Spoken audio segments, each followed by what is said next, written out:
on many fronts. So do you want to little bit get into like the misconception around viruses, you know what I mean? Because yeah, sure. everyone thinks they're going to go out and sanitize their hands and stay inside and save themselves, which is complete rubbish.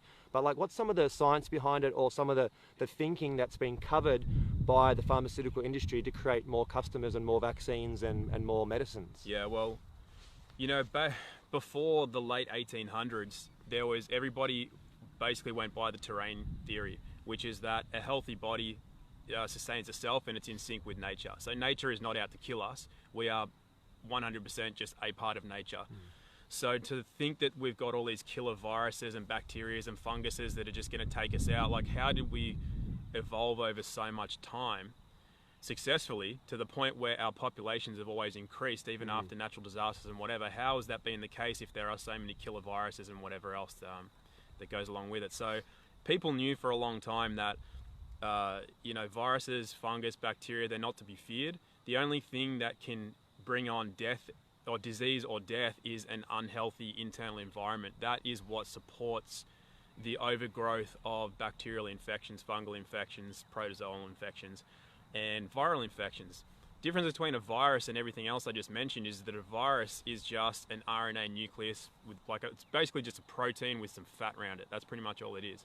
It doesn't have a nucleus, doesn't have a respiratory, a circulatory, a nervous system. It doesn't have anything that classes it as a living organism. All the other things, fungus, bacteria, all the other microorganisms are living things. They have a nucleus. They're either single or multicellular organisms. A virus is not. It's not alive.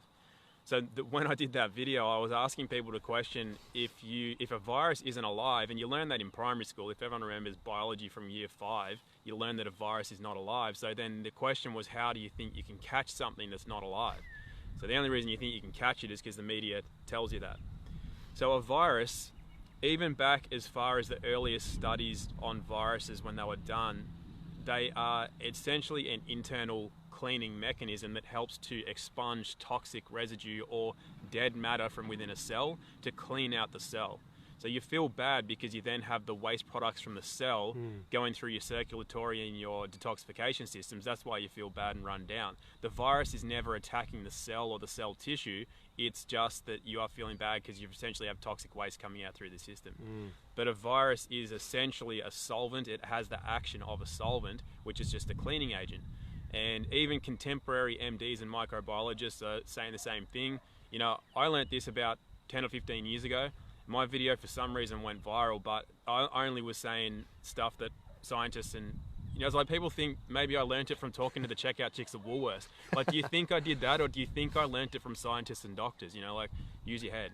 So these, you know, Thomas Cowan, Andy Kaufman, there's plenty of people currently talking about this a lot, talking about the fact that viruses are made from within a cell, and that they're not a contagion, and they're not something you can just catch from the air. And they're talking also a lot about what you mentioned about the fudge numbers of the, and how the tests are done, and how you've got an 80% chance of getting a false positive, because none of the tests are actually accurate either. You know, some of the science is kind of boring. You're talking about isolating things and this and that and whatever. It's like, but the greater picture is that the viruses are made from within cells, so it's actually impossible to catch it from anything other than getting it into your bloodstream. The only way you can get it into your bloodstream is via injection. So that's basically the ins and outs of a virus. So whatever we've been